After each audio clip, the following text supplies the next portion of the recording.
Welcome to Ken Dixon's Audio Archives. In this segment, we're going to listen to a recording of David Letterman appearing on the old Larry King radio talk show that broadcasts on the Mutual Broadcasting System. And this is dated January 30th, 1990. January 30th proved to be a very significant date in both of these legendary broadcasters' careers. It was the anniversary for both King's show, and this broadcast was the 12th anniversary of Larry's show. And Letterman was appearing on the program on the anniversary of his NBC show, promoting the 8th anniversary special that was broadcast in prime time. And it already recorded and in the can by the time of this interview. Larry's not a great interviewer. He certainly tried to match wits with David Letterman and didn't pull it off. But Letterman was great responding to callers and hilarious. And the most significant part of the interview is when Larry got Dave to reveal his insecurities about performing in front of people he knew, or NBC or GE brass. Because, as he states, his family knew who he really was and had no right being at the pinnacle of the talk show heap. Many disagree with Dave, and that's what drives a lot of artists, is not feeling significant, not feeling worthwhile. David Letterman was certainly worthwhile. So anyhow, this talk radio was something I'd listened to from the time I was a kid, and Larry's show at that point was a late night program, and I had a boombox clock radio by my bed and would pop in tapes to record them. And so this isn't on the greatest quality of tape, just this normal bias one, but it is a master recording from a boombox whose brand I don't recall. Usually I'm pretty good about telling the equipment stuff was recorded on, but it sounds pretty darn good. So enjoy Larry King's radio show from January 30th, 1990, with special guest David Letterman. King Show, featuring interviews with interesting guests from around the world and telephone calls from across North America. And now, here he is, Larry King. Thank you very much. Thank you, Paul. Good evening, everybody, and welcome to the Larry King Show. This is a historic night. First, let us tell you this program is brought to you in part by Bayer. Bayer, the wonder drug that works wonders. Our new affiliate in Chicago is WGCI. This is the 12th anniversary of this program. Now, this is a program that has had presidents and kings, philosophers, great historians, authors of note. But who would we choose to have as our kickoff opening guest on the 12th anniversary of this program? You, sir. Our special guest, David Letterman. Thank you, Larry. Thank you very much. Listen. What's this? Man alive. Is this an anniversary? Yeah. Listen. How long is this going to go on? Just about another 20 seconds. I think maybe I should just put on my pants and get out of here. Listen, this is big finish. Sounds like some kind of choir coming in.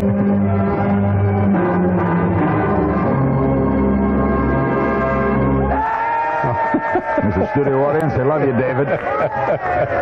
As we celebrate 12th anniversary on this program, David Letterman celebrates 8 years on NBC, and they're going to do it Thursday night with an hour-and-a-half special, which will air from 9:30 to 11 in prime time. Prime time. Thanks for having me back, by the way. Thanks for being here. I was here a year ago on your 11th anniversary, I believe. That's right, and your 7th.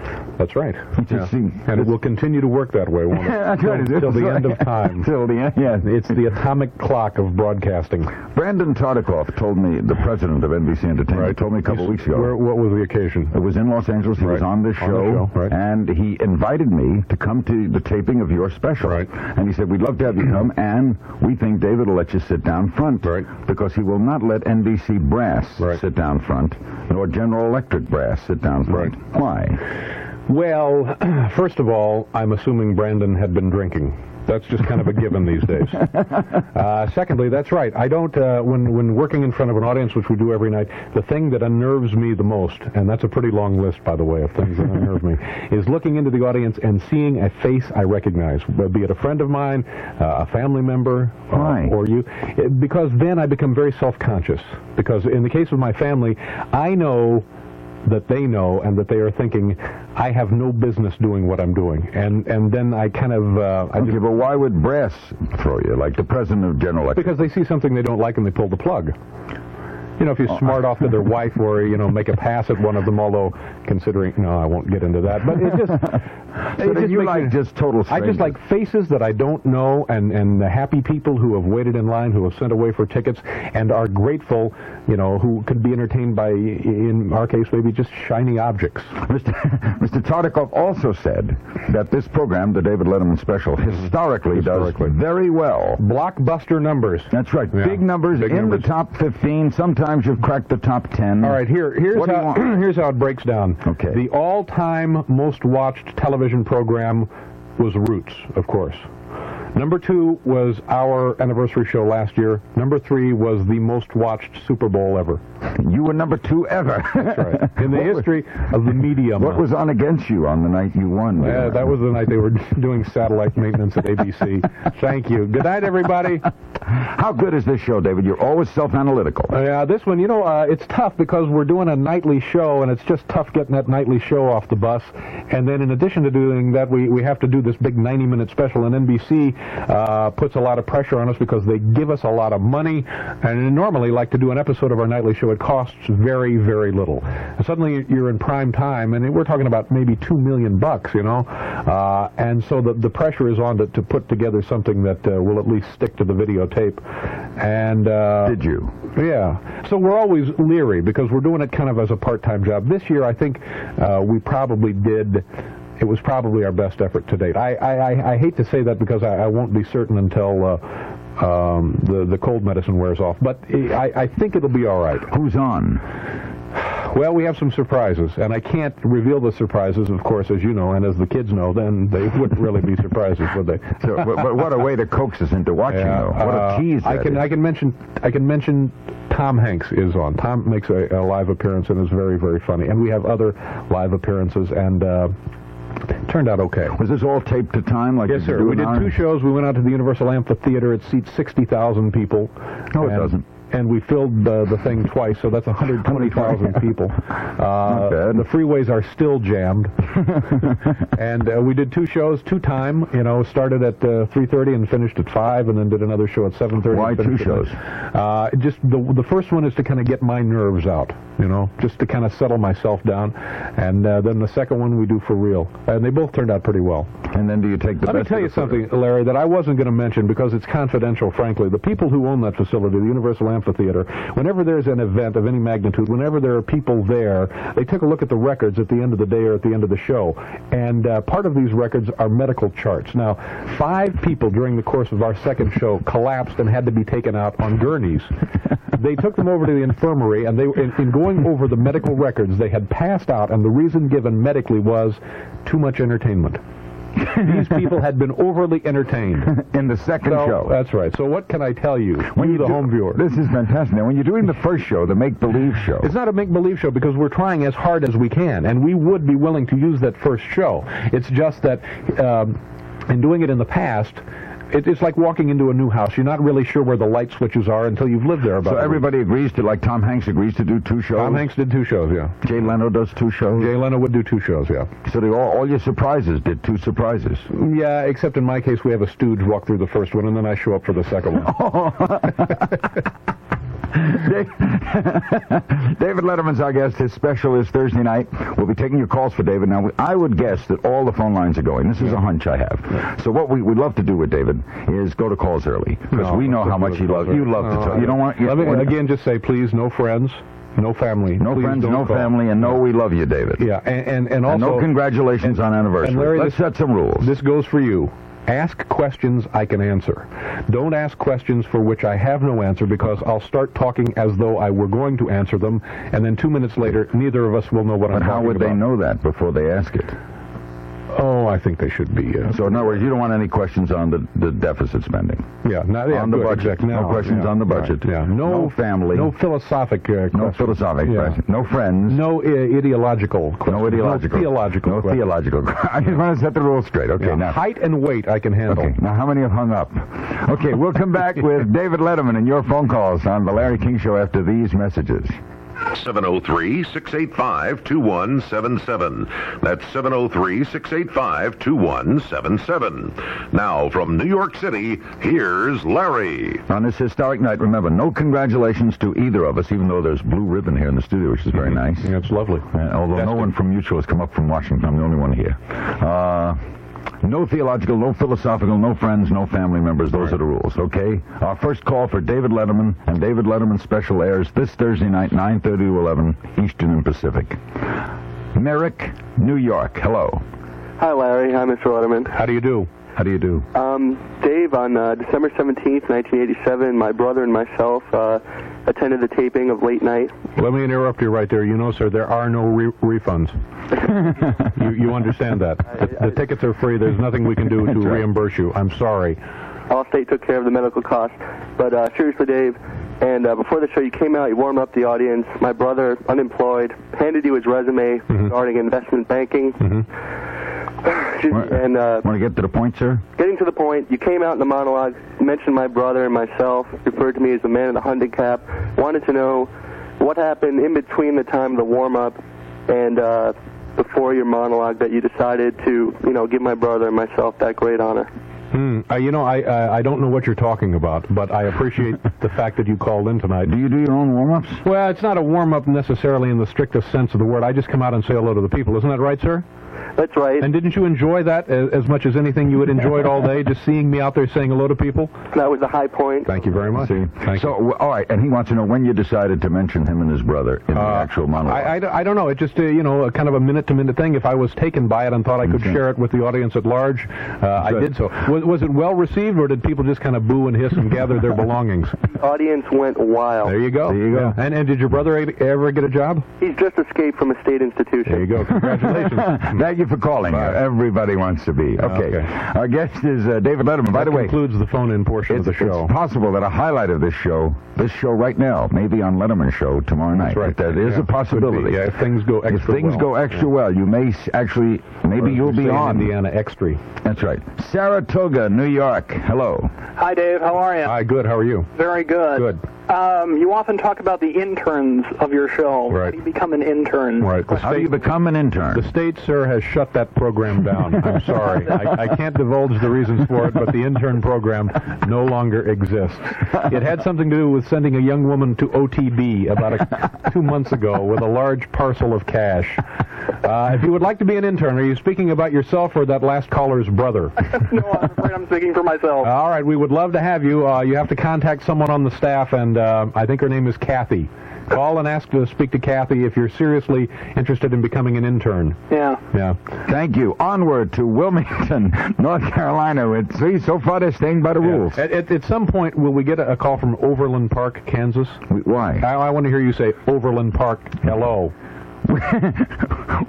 Wilmington, North Carolina. Hello. Hi, Dave. It's nice to talk to you. Hi, nice to speak with you. Thank you. I'd like you, if you would, to compare Deborah Norville and Jane Pauley and what you like and dislike about each one, their strengths and weaknesses. And if you would, give me your four people you'd have as dinner guests throughout all of history. Now, wait a minute. This is a two-part question. First part is fair question. Call back next year with that second part. Okay. Deborah Norville and Jane Pauley. I don't really know Deborah Norville as well as I know Jane Pauley, and there's nothing bad I can say about Jane Pauley. I think she's just money in the bank. I think she's solid. I was sorry that she left the Today Show. However, I believe that's just exactly the way she wanted it. I think that she probably it was time for her to go on to other things, and I believe it was mostly her doing. Deborah Norville is certainly a lovely woman and has been nice to me, and she's been a guest on the show. Beyond that, I don't... Do you think your network handled it poorly? Yeah, I mean, it's obvious, but, look who it is. It's NBC. what don't they handle poorly? It's those boneheads from GE came in, and oh heck, we can run a network. I don't know. It should have been handled differently, but it's easy for me to say. Onward to Bartlett, Tennessee, for David Letterman. Hello. Hello. Let me first say, Mr. Letterman, it's an honor to talk to you tonight. Thank you very much. You should reorder the priorities of your life if this is an honor, sir. Well, first of all, throughout the proceedings of tonight, the events, the show, now feel free to call you Dave. Yeah, please do. Yes, as always, call me Dave. Thank you very much. A couple of quick questions. If you could give us a little background on Chris Elliott, because I think some of the sketch you do with him are the funniest I've seen on your show, and also the dumb guy. Your impressions of the dumb guy and Sparky Anderson, I think, by far the best. I think America is captivated by them. I wonder if you could give us a little background on those two. Okay. All right. Well, first of all, as you know, perhaps you better than anyone, America is starved for entertainment. And I'm the man to fill that void. You are. Chris Elliott, of course, is the son of Bob and Ray. Bob. I think it's actually the son of Bob and Ray. One of them is his mother? Larry, just stay away from this, but take my word for it. All right. He is the son of Bob and Ray. All right. And he's a very nice man, has a daughter and a lovely wife, very funny, and funny in a very peculiar way, and funny in the way that I think sometimes he would just be as satisfied with annoying an audience as getting laughs from them. And I think a little bit of that is just fine. I'm very fond of Chris and the things that he has added and the other to guy? the show. I forget. Oh, Sparky Anderson, and of course the manager of the Detroit Tigers, or as we say in Indianapolis, Detroit Tigers. Detroit. And I don't know what the question was. Sparky Anderson and the dumb guy. Yeah. The dumb guy. Are you a Tiger fan? Well, not really. I'm a Sparky Anderson fan. I loved when he was with the Reds in the days of the big red machine, of course. Is there any reason why you're wearing a USS Forrestal hat? It was given to me today, and that's the point for me of being in show business, free clothing.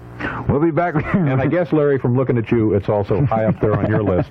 We'll be back with David Letterman. Don't forget his special Thursday night on NBC. What's it on against? It should blow it away. I don't know. I have no idea what it's on. No idea, because usually guys in your business are frenetic. I know, but I don't know. It's on Thursday. It's following the big Cosby juggernaut.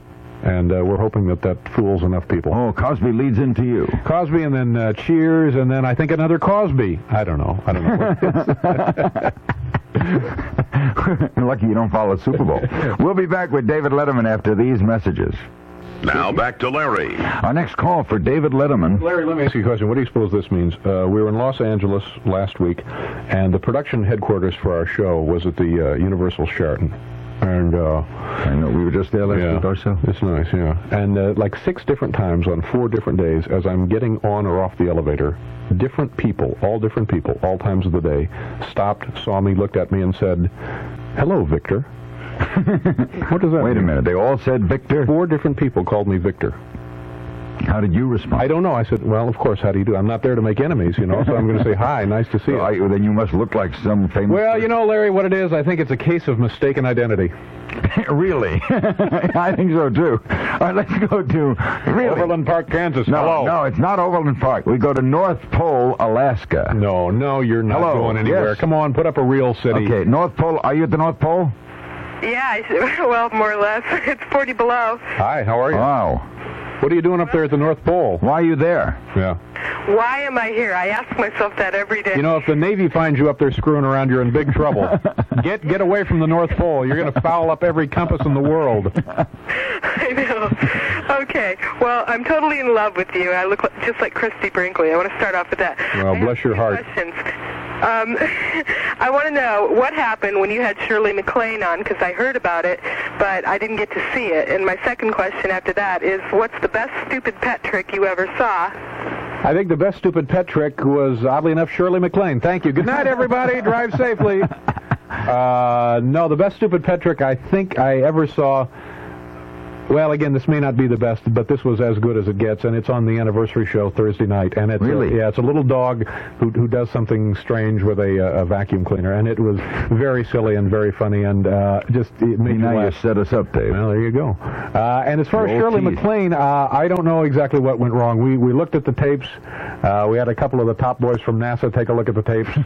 We don't know what happened. We went over it frame by frame. She's not a difficult interview. No, she's a very nice person, but on this particular night, sometimes sometimes people come to the show with a preconception that there's going to be trouble, and this certainly wasn't the case on our side of things, but we never got a hold of her in time to kind of talk with her about what she wanted to talk about on the show, and as a result, it was very difficult. We were working at cross purposes that night, and I think we all know how painful that can be. Thank you. Nice chatting with you, and I hope one day to come to the North Pole. We go to Boston for David Letterman. Hello.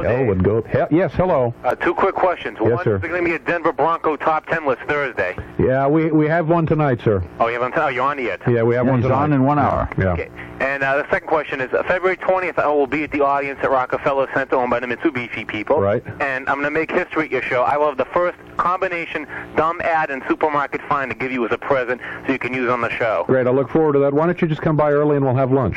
Okay. All right, thank you. We'll look for you, sir. Bye. We go to New Haven, Connecticut. Hello. Hi, Larry. Thank you for the opportunity to let me speak with my idol. Oh, man. See, they love you, David. David's not convinced man. that people like him. Victor is not at all convinced that people like him. Well, it's an honor to speak with you, and I watch you on tape every morning, and I think late night is the best thing on TV.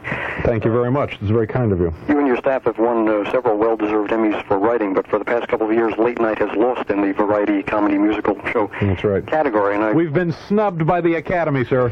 I was thinking, do you think it's Like Spielberg. do you think it's unfair, as I do, that regular running shows like late night have to share a category with specials that are on only once a year? It doesn't bother you at all that the Emmy has been given a few times? I got a break in 20 seconds. I'll have David answer that when we come back from the news, Okay. because that's a heady, fair All right. question. Thank you for calling. Our guest is David Letterman. He stars in his own special. What's it called? Well, We'll get the title of the show when we come back. It's hard to speak with an apple. This is the Larry King Show complimentary fruit. in New York. This is the Mutual Broadcasting System.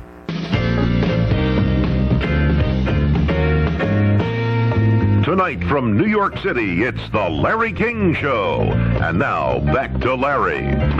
Our special guest is David Letterman. Marvin Kittman to follow. Mr. Kittman will be reviewing your show, and he is a caustic critic, although a fan of yours. Oh, good. That's good. Okay, the answer to the last question on Emmys. Do you feel ticked? No, I guess if we had never won anything, I would be concerned or disappointed. But I feel grateful and lucky that we've won a few for writing, and that's fine. It might be nice to win in other categories for other staff members to be sort of recognized and give them a little boost and a pat on the back and so forth. But I think that since we have won a few, we all take that as a good sign. We go to Hickory, North Carolina. Overland Park, Kansas. Hello. Hickory, North Carolina. Bob Hello. Charlotte, by the way, a comedian from San Francisco. Yes, he does me. Yeah, he does you. Hello, yes. Hello, Phil. Hi. Hi, how are you doing? Could you explain to me the writing process of your show? Do you guys work as a whole group or are there teams? And I read somewhere in Rolling Stone, I think, that you reject routinely like 4 out of 5 ideas. Is that true? And I have one other question. Well, I'm going to have to limit it to those two, sir. I got a lot of calls. But Yeah. okay. What's the modus operandi? It's done any way you can imagine it being done. One person can have an idea. 8 people can have an idea. 8 people can work on one idea.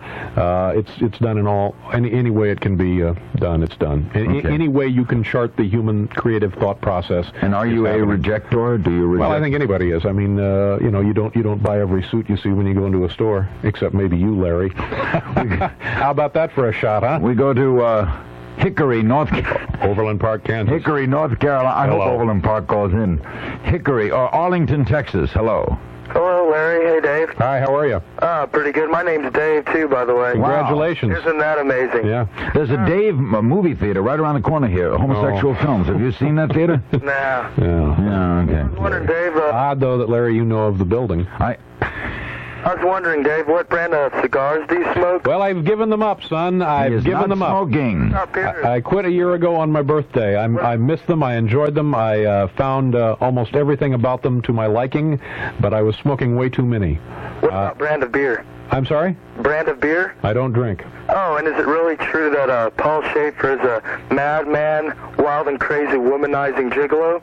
Yes, that I can confirm. Absolutely. Thank you. We give you honest answers. We go to Dayton. Now, this guy probably spent the entire day thinking up that question. That's right. What kind of cigars, what kind of beer? That's right. And his fallback was, And that turns out to be correct. Yeah. Dayton, Ohio. Hello. Yes, Hello. David, have you ever thought that Noriega could have escaped capture if he would have made a run for the Pat Sajak show? I mean, no one watches that show anyway, so who would have found him? Who is your rival? Arsenio's on earlier than you, right? Who's your rival at night? Well, the the nice thing about us is generally in most parts of the country there's nothing on opposite us, and that explains the success of the show. David? Yes, sir. A two-part question. Yes, sir. The night Oliver Reed was on was really an outrageous show. Were you afraid that he was going to get up from the chair and slug it out with you? And also, did he say anything to you during the commercial break? No, he didn't say anything to me during the commercial break, nor did he say anything to me during the show, which was part of the problem. But I do recall thinking he looked at me, and I had the feeling that he thought to himself, I have nothing to lose by punching Skinny over here. But he didn't. Oddly enough, later he punched our makeup girl. What went wrong? I don't know. He didn't know me. He didn't like me. He didn't want to be there. He was I don't know. It was just very, very odd, and he's kind of a menacing figure. He's intimidating just sitting there, and it didn't work, and I don't know. But yeah, I would be but interested in looking at that tape again. We go to Locksport, New York. The top boys from NASA to take a look at that one too. Locksport, New York, with David Letterman. Hello. Hello. Hi. Hi. Hi. Is this Dave? It is. Oh wow. Hi. You know, I know we're not supposed to say this, but I do love you. Well, bless your heart. That's very nice of you. I appreciate it. And do you know, I just want to, may I ask 3 questions? Well, that's up to Larry. Quickly, ask him quickly. Okay, real quick. When are you going to come to Buffalo? I'll be there a week from Thursday. I'm having some dental work done up there. Oh, you know what? What? We got something in common. What's that? We got both got a space between our teeth. Hey, so do I. That's right. So David the 3 of us have a little something. Yeah, I have 2. Great? Yeah, congratulations. I know. And Yeah. the third thing, let's see, I'm trying to think. Okay, don't have time for the thinking, but thank you for calling. We go to San Antonio. Wait, what's the name of the special? It's our 8th anniversary special. It has my name in it, Dave. The Dave Letterman 8th anniversary special. Yeah. I mean, no fancy. And so some really nice things happened on the show, regardless of what you may think of me or other things we've attempted. This contains enough elements, I think, to delight Mom and Dad. And is it comedy, or is there any singing and music? Well, let me tell you something. There's great music. Tom Petty and, of course, the Heartbreakers. By the way, Larry, which one is your favorite Heartbreaker? They're on the show. And Paul Schaefer and his group of people who work on the show put together a retrospective, about a 6-minute retrospective of many of the musical people who have been on the show. And it really kind of stops the show. San Antonio, Texas. Hello. Yes, Regis. Regis, how are you doing? Yes, good, sir. How are you? Oh, pretty good. I was going to ask you something. Regis is on the show, by the way. Yeah. Oh, really? That's nice. Yeah. The dogs, what were their 2 names? Which dogs? Yours. My dogs, Bob and Stan. Oh, okay. And also, have you ever had anybody from the Star Trek series or the new series on your show? I think we've had William Shatner. I think he's been on the show. I think we've had Dr. Mr. Spock. What's his name? Leonard Nimoy. Leonard Nimoy. He's been on the show. Michael Landon has been on the show. Was he on Star Trek? No, he was on Bonanza. Let me think here. The Doc. No, he wasn't. Bones. Oh, yeah. No, the Sulu. Was Sulu, he? Yeah, he was on the show as well. Yeah. And we're trying to get Don Ho. We go to Montreal, Canada. Hello. Great city. One of the nicest cities in North America. Thank you very much, Dave. How are you doing? Very good, sir. And you? Just one quick question, Dave. Have you ever killed a guy? Yeah, I have. I did time for it, and I paid my debt to society, and I have no problem with that. I think it's humble. I think it's gracious to admit it. Thank you. And it was a fist fight at a car wash, and that's all I can say. Okay. Actually, I didn't hit him. I just kind of shammied him to death. Goodbye. Goodbye. We go to Lincoln, Nebraska. Hello. Hi, Dave. Hi, how are you? Hey, can you tell me about your radio background, what kind of stations you worked? Yes, the radio career. Yeah, I started in radio. My first radio experience was at a college radio station in Muncie, Indiana at Ball State University, WBST. It was 10 watts. Did not really get out of the parking lot, but that was my first job. And I worked at I worked at WERK in Muncie, an AM station, top 40 station. I worked at WBMD in Elwood, Indiana. Then I worked at WTRE in Greensburg, Indiana. You know why it's WTRE? Trees. Yeah, they have a tree, or at the time they did have a tree growing from the courthouse roof. It's true. And that's how they named it? Yep. It was your Tree City station. Were you a hit? Were you a morning man? No, I was not a hit in any of those venues. My desire, my goal, my dream was to become an afternoon drive time disc jockey at a 50,000 watt clear channel station. Never happened. Never happened. I would have been very happy to do that. You did weather on television. Did weather on television. You a good weatherman? No, but it was before there was weather, so it was not really a problem. It was just a prototypical position. Did you learn anything about meteorology? Yeah, I learned. Yeah, what do you want to know? Test me. Go ahead. Cumulus clouds are what kind? They're the big white kind. Why does weather go west to east? Because of the jet stream. But you get down into the Caribbean and the trade winds are blowing the other way. Because you know that. Because it's coming down on the other side of a constantly located high pressure. Were you generally correct? No, I was generally wrong, and it was embarrassing. And I would just gather the data off the wire and then report what actual meteorologists said. Oh, I see. So you did nothing. But you pick up a few things like an occluded front, a cold front. I know a little bit about that. That's pretty good. Low pressure, high pressure. Low pressure generally means bad weather. High pressure means fair weather. Well. Well, this isn't, nothing. It's nice, though. I'm impressed. Yeah. David Letterman is our guest. His special, the David Letterman 8th... Excuse me. The David Letterman 8th anniversary special. Again, ABC satellite is down for the night. That's right. CBS is showing what? An old... In CBS's case, it don't make any difference. If ABC is down, then we got a chance. We'll be back after these messages. Here again, Larry King. Our guest is David Letterman. His special is Thursday night. We go to Henry's Corner, New York. Hello. Is it okay? We'll try Rochester. Henry left his corner. Yeah. Rochester. Hello. Yeah, this is Rochester. Yes, sir. Yeah, Dave, how you doing? Good, sir, and you? Yeah, real good. Good. Watch your show. I'm another board op here, so I get off at midnight and watch it every night up here. Thank you very much. I appreciate that. I was at a concert the other night, and the B-52s. Yes. And Roseanne Barr happened to be at the concert. Right. Up in Minneapolis. Yes. And somehow the balcony almost caved in. We don't know where she was sitting, but tiles were coming down from the ceiling there. Well, thank you very much for keeping us posted. Also, I wanted to know, how do you get on stupid human tricks? Do you do something stupid, sir? Well, I guess this phone call proves that, so I think come on down. You're on. Onward to Rochester, Minnesota. Hello. Oh, I'm sorry, Madison, Wisconsin. Hello, Madison, Wisconsin. Hello. University of Wisconsin. Yes. Yeah. And the capital of Wisconsin, isn't it? That's correct. Yeah. It is. Yes, hello. I was wondering if you could have Richard Lewis's and Larry King's good buddies, radio legends Steve Dahl and Gary Meyer on the show. Have you had them on? Do you know them? I know of them. I do not know them, but I suppose we could have them Larry on. knows of them, and Richard Lewis knows them real good. Yeah. But you can also listen to his radio program. It comes on at 2 a.m. Eastern on AM 1000. Okay. WRUP. Let me check. Okay, he's writing it down. Pencil here, Larry? Okay, he's got it. Thank you, sir. Onward to Overland Park, Illinois. No, it's not Overland. It's Oberland Park. Okay, Overland Park. We want Overland Park, Kansas. This is Oberland Park, Illinois. Hello. I'd like to thank you both for giving me the chance to speak to my idols. I always wanted to talk to that guy that answers the phone. Hey, you're pushing your luck, pal. I'm sorry. Dave, I have one big question for you here. I've been in broadcasting for about 8 years now, and I receive records and such through the mail, and I have something that I think would just be incredible on stupid human tricks. Okay.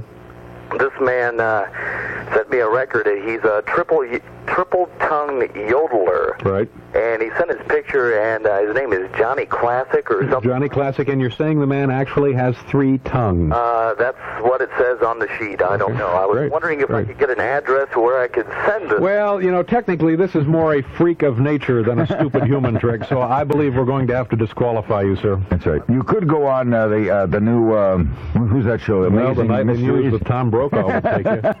I think you might lead, yeah. Okay, we go to Austin, Texas. Hello. Hi, Dave, I'm not sure it's legal to do this on network. Oh, my God, hang on to something. What is it, sir? Could you give a brief synopsis of Calvert DeForest's career and how he worked his way onto the scene at late night? Well, okay, this is an oft-asked question. He was in a student film that had been produced by a couple of writers that we had when we first went on the air, and they, in auditioning for the job, they showed the films to us, and we kind of liked the way the guy looked and how he handled himself, and so he's been with us ever since. A very nice man, I believe in his late 60s at this point, and very sweet and actually very down-to-earth and just a generally pleasant human being. loopy, though? Oh, of course he's loopy. I think that goes without saying, yeah.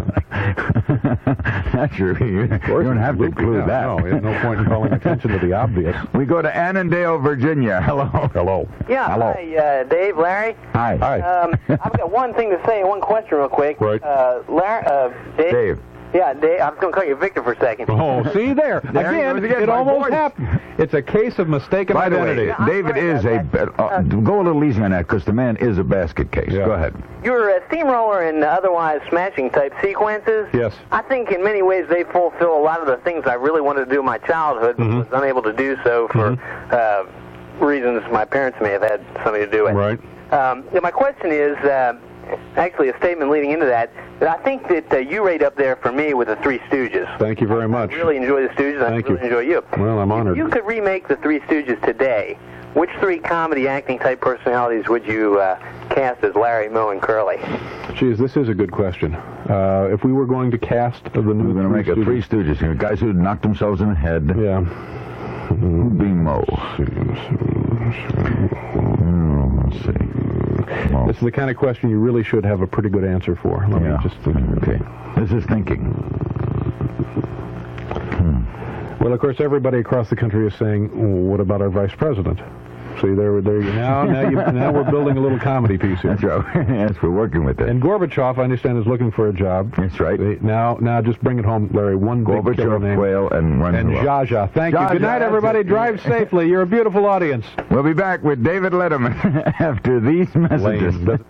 New York City, the Big Apple. This is the Larry King Show. Here he is, Larry King. It's our 12th anniversary. This program started 12 years ago tonight with Don Shula and Jackie Gleason as the guests. And David Letterman started 8 years ago. Who was on your first night? This is a good question. Mr. Wizard was on. Mr. Wizard. Mr. Wizard. Bill Murray was on. And why can't I think of the other name? I think Warren Zevon was supposed to be on, but was not on. But Mr. Wizard, Bill Murray, and somebody else. New Orleans for David Letterman. Oh, it was Don Shula and Jackie Gleason. New Orleans, hello.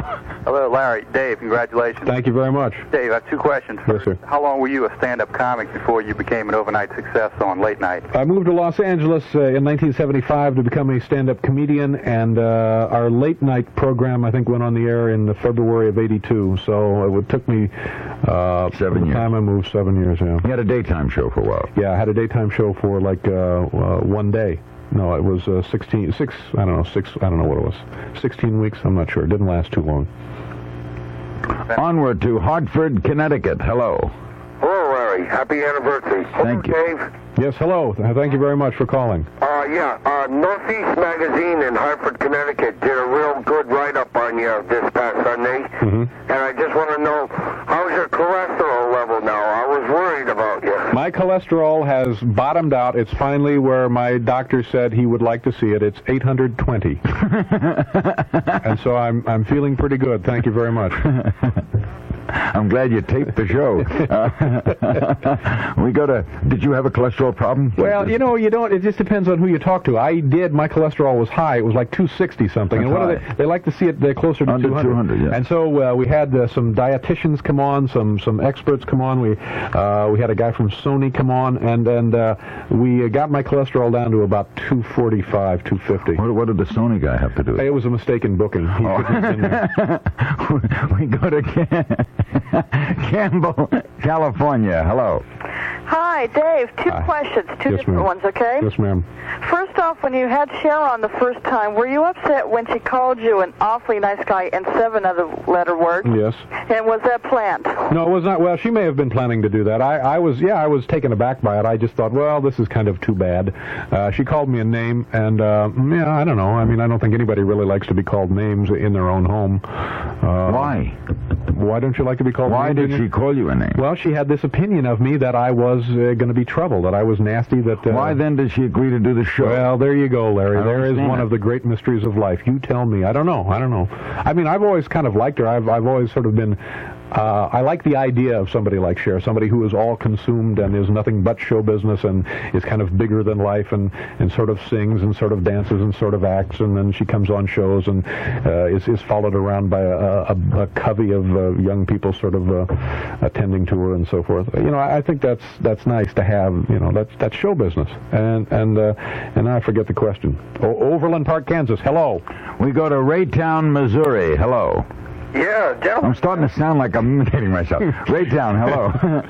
Yes, gentlemen. In case you're curious, we're right across the line here from Overland Park. Thank you very much. Oh, good. Yeah.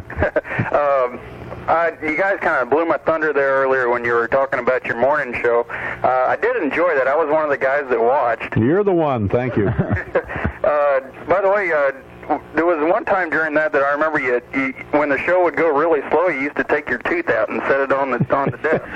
That really proves that I watched the show. Jeez, you know, I really don't remember the show going slow, sir. Well, you guys kind of threw me away earlier when you stole my thunder. Thanks anyway. Well, thank you. Thank you. All right. Eudora, Kansas. Hello. Eudora, Kansas. Yeah, do you and Larry Bud Millman hang out together? In what sense, sir? Where is this question going? I don't know. You tell me. We actually have traveled together. A long time ago, a bunch of us from the show went down to St. Thomas to do some videotaping, and we took Larry with us. And it was fun. He, like the two steps off the plane, he got loaded on rum, and that was it for Larry. Okay, now guess what this. We've come to the end of the hour. Yeah. Guess where the call is from. Oh, my God, this is great. You want to say it or should I? There is a God. Let me... Okay. No, I want to hear you say it. Okay. Overland Park, Kansas. Hello. You got in. David. Yes, ma'am. As a bred and born Overland Parker, yes, ma'am. We have to call you a cheap date. Well, thank you very much. Big thrill out of hearing the smallest thing. Well, I appreciate whatever it is you're getting at. Overland Park is a great place. Yes, I know that. It's right outside of Kansas City, isn't it? You bet. Yeah. It's the bedroom community. Right. One of them. Yeah. And we're real proud of it. But, you know, it's wonderful that you get a thrill out of hearing a city and state. That's great. Well, thank you very much, and thank you for calling. You've made his night. Nice chatting with you. Okay. Thank you. David, we have a couple of moments. Oh, good. You're at a great pinnacle in your career, or a pinnacle. You must feel awfully good. You must feel rewarded by all that's happened to you. Don't you get a kick? Isn't it a hoot? Well, let's see. It's fun. You know, it's fun. I enjoy the job. I enjoy the work. It's just the best hour of my day when I can go into the studio. And if things go well, you know, you think, well, this is great, and you feel good for yourself, and then also for everybody else who have worked so hard to put the show together. When things specials, but I mean, yeah, the special though is tough. Man, is it tough. Just a lot of hard work, and so that's why we're all feeling kind of grateful that it turned out so well. We think it turned out. So well. You worry a lot, don't you? Well, who doesn't? I mean, you can't. Can you be alive, Larry, in 1988 and not being worried? 1990. Exactly. See, something else to worry about. Now what? I got to change calendars? Fine. Bought one in '88. Thought it'd be good. No, got to change it now. Update it. Why do you worry? I mean, you've got it, May. Why worry? Why worry professionally? You might worry about other things, but why would you worry professionally? You've become a major figure in media. Stop it. What do you mean stop it?